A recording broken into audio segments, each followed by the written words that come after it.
I remember when I was a kid, I lived in Linköping, which is like a smaller city, and I didn't know much about hockey, but all my friends would go, of course, and watch. I have like all these memories of standing in the rink and like watching all these hockey players doing things that I didn't really understand, but they were very cute. So we went and watched them. What would change in the world if you, me, and everyone choose to feed the wolf of possibilities instead of the one of doubt, distrust, and despair? The way I see it, our point of view creates reality, not the other way around. Somewhere deep within, I think we know that. In this podcast, I am daring you to claim this remarkable superpower. Join us and be inspired by trackers, explorers, and finders of possibilities from the multiverse of hope. Welcome to the podcast, Feeding the Wolf of Possibilities, with your host, Katarina Valentin. Welcome to today's episode of Feeding the Wolf of Possibilities. Today, we're looking at what is possible when a professional athlete meets the tools of consciousness. As my guide, I have invited Vitaly Menshikov, a 33-year-old Russian hockey player who's been on teams in Russia, USA, Finland, and also in the Continental Hockey League. Basically, for all of you non-hockey initiated people, he is very good at hockey. 2 years ago, when the pandemic began, he got sick, could not find a team to play with, and thought his life was over. And then he found access consciousness and started to use the tools. This podcast is about what happened next. Welcome, Vitaly. Hello, welcome. Thank you very much. So before we go forward, let's back up a little bit. So how did hockey become your life? I'm born in a city of Chelyabinsk. It's Russia. It's like a very big working city in Russia. So lots of factories over there. So my parents chose bring me on a hockey school. So like I say, you have more possibilities if you doing good in hockey, you know. It was very popular in my city, hockey. So that's from 5 years old I start to play hockey. But till to 12, I don't really like it, this sports, you know, because it's from every time you wake up like 6 a.m. and not every time you play inside hockey. Usually it's outside. It's very cold, minus 30, minus 35 Celsius. You're from Sweden, you know how's it? How's yes. the cold? Yeah. But from 12 years old, I started to play better. And I really like it. So I think it's from 12, it's like my career start. Like everyday practice. It's not just sport, it's your life. So what was fun about it? Why did it become more fun when you got a little older? Was it because you became better at it, or what changed? Yeah, I think I get better after 12 years old. Like usually I was a little bit short, but from 12 years old I like start a little taller and like I have more power, and I think it's like after that I feel like more comfortable here. You became bigger and taller, and then you became better at tackling people. Yeah. Because this hockey is like physical game, you know, like lots of finishing checks, lots of fights, and you feel more comfortable when you're bigger. And after that, everything's changed for me. Well, and then you were really good at hockey. So when you were 24, you became the best defender, scorer, and sniper in the entire Russian Major Hockey League. So what was that like for you? What did it create in your world? Actually, like before I make these results, like I always ask myself what I have to do to make better.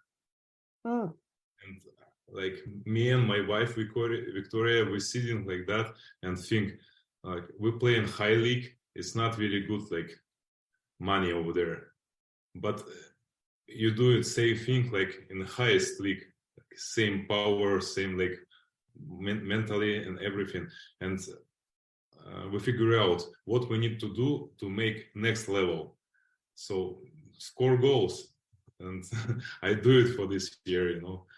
And after that, I invite to Continental Hockey League. It's best league in Europe. So it's like it's different money, like much more money, much more fun. It's good. It's very nice experience. So that part you enjoy too, like continuously challenging yourself to get better. Yes, exactly. I respect myself after that when I make another level. So there you were, very successfully hockey playing all over the world. And then about 2 years ago, something happened. You call it a crisis. Can you tell us more about that? Yeah, it's hockey is like a team game. So 25 players in the team, like 5 or 10 coaches over there, and not every time something happened like you want. Like 2 years ago, I quit from some team from the KHL, and after that, I really sick coronavirus for 1 month. And after when like I feel better, I need like a couple months to recovery, because it's like very hard to after coronavirus. So, and I miss rest of the season. So I think I'm retired, because I didn't find the team. My wife said, like, I be so depressive about that. I think terrible. I feel myself is so terrible. And I think my life is like end after that. But my wife, she find like access bar in my city where I live from Chelyabinsk. And she say like, let's go do it something new. I say, okay, no problem. And after 2 sessions of bar, I feel like different. I don't know what happened, but I feel different. And I think, oh, it's things working, And after that, we buy tickets to Puerto Vallarta and come to Global Foundation and Choice of Possibilities. And when we meet to access tools, my life is changed. So how do you use we have to dive a little deeper in different ways, but how do you use the tools for hockey? Like, how do you use the tools when you play? When I play hockey, it's like 15,000 people watching you live in a stadium and around 2 million people watching you online on a TV. And you have a team, it's 20 guys, and other team, 20 guys. So, and from the morning, you feel okay. But when you go to play hockey, sometimes you like change your mind. You scare or feel terrible, or your mind is like this, Yeah. And you ask yourself, what's going on here? I'm pretty old. I play lots of games like the rest of my life. Why I feel like that? Like a Yankee, like a Rocky, like a Rocky. What's going on here? But when first time I meet to access tools, I understand I need to ask question. It's mine or it's not mine, When I ask myself from where it's come, everything changed. My mind like so clear, and you understand what Yes, it's a great example because as a hockey player, because you're part of the team that everybody's watching, they're also focused on you. So you become aware of all their expectations, their projections, everything. They're like invested in the game, and then you think that's yours. Yes, exactly what I'm saying. So when you get that clarity, what does that create for you when you play? First of all, my mind is clear.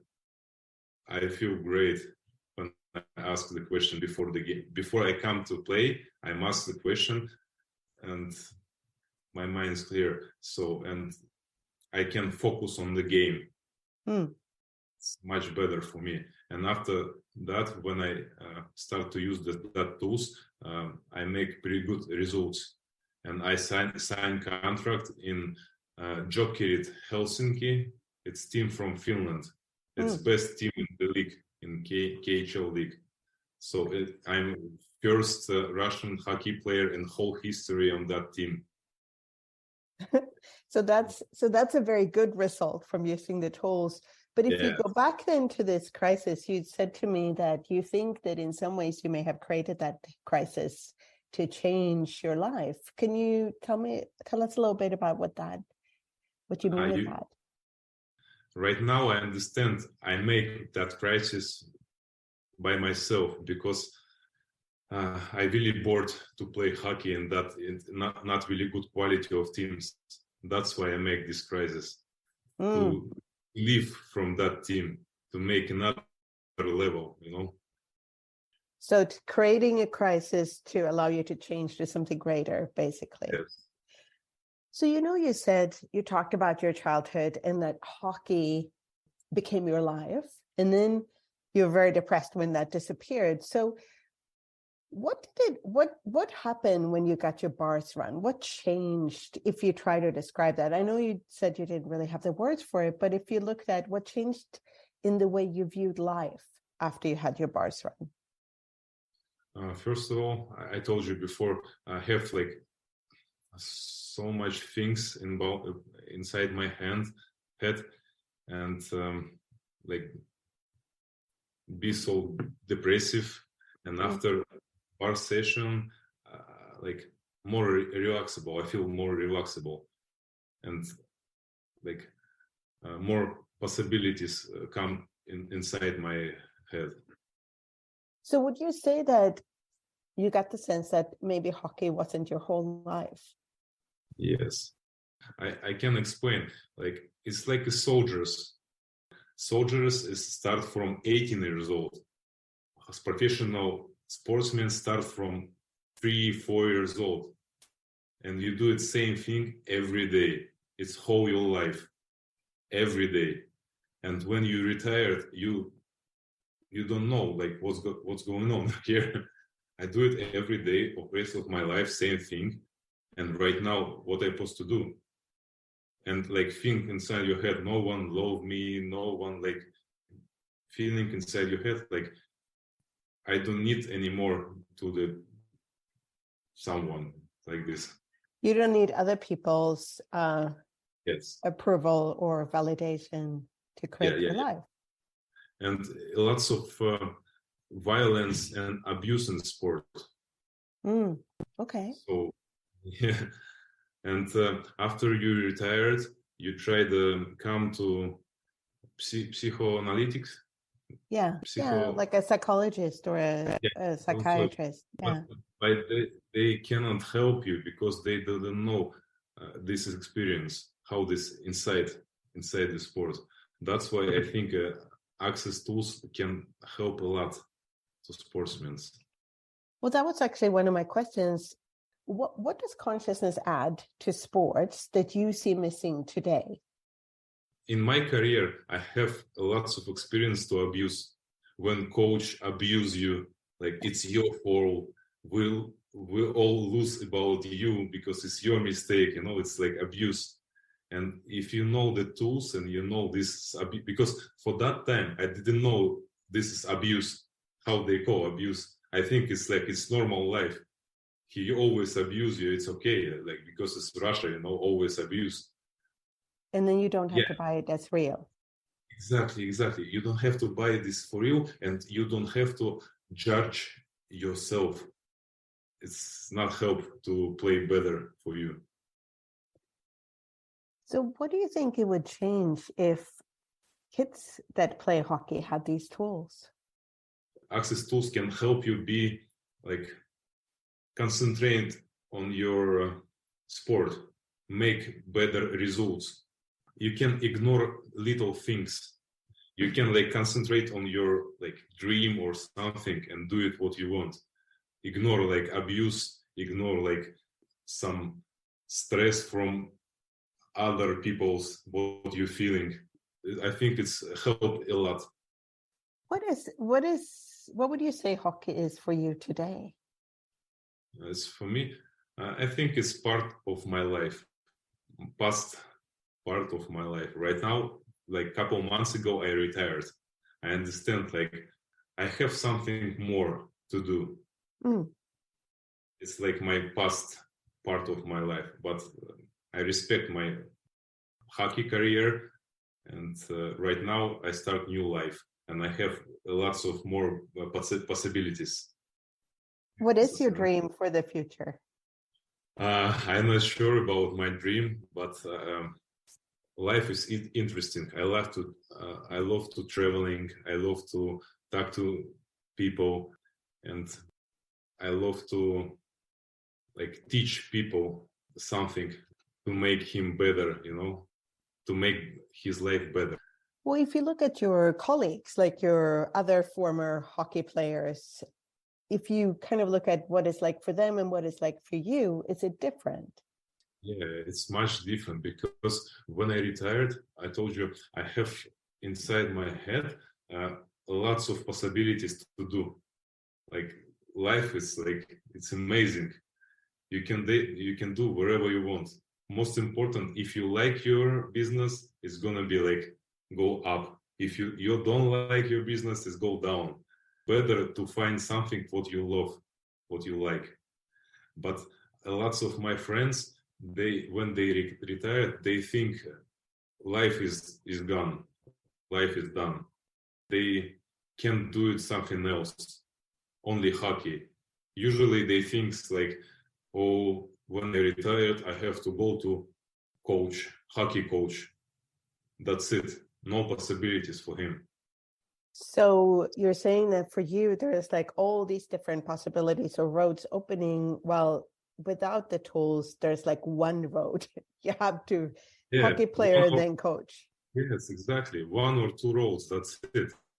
So if you were talking to them and they were willing to listen, what tool would you suggest they would start with? Or anyone else listening to this who has a similar situation? I think they should start from access bars first. And after a couple sessions of bars, we can talk more about access consciousness, because hockey players and I think all sportsmen look a little bit straight. Because tunnel vision, yeah. Exactly, because during on your career, you have to look straight. Practice games results, some cups and medals, and you don't have a time to look right, left, and more possibilities because concentration about results only. Why is bars the first thing you would suggest? What makes bars so amazing? Because like life in Russia is not really light. Because when you live, actually last 5 years I live in Moscow. It's like huge city. It's like around 20 million population. Always traffic, stress, job, and like you're always nervous, And when my possibilities, when you like so stressed, you go to access bars. After that, your mind is clean. You feel amazing. We have in Russia, you have lots of judgment, lots of stress there. That's why I think you should start from the bars. How often do you have your bars run? Sometime every day, sometime once a week. And you should ask yourself, okay, buddy, I need to make bars or not. I think you always should ask yourself about everything. Yes, you should. That's wonderful. If somebody is an athlete and listens to this, your suggestion is that they go and run bars. What is the tool you're using now most to create the rest of your life? What's your favorite tool to use now? Actually, it's not only one tool. Every time it's different. But first of all, it's bars. It's like very important. After that, I'm X-Men and humanoid. When I go to the streets or some malls, talk to some peoples, and after when I talk to people, I should ask like, who this belongs to. It's very important tools for me too. And you should ask your body about everything, about food. My body, you want to eat this, or you want to eat this, or you don't want to eat right now. You should ask about everything. If you ask your body every day what you want right now, it's like perfect tools. Okay, it's perfect tools for you. Those are great tools. Thank you so much for coming on. And what else is possible if actually the humanoid as you say, the humanoid athletes started to use these tools. Thank you so much. Thank you very much. Thank you so much for listening to my podcast, Feeding the Wolf of Possibilities. I hope you have more space in your world now. If you would like to listen to earlier episodes, share with other people, or subscribe, please go to Spotify, iTunes, or visit KatarinaValentin.com/wolf.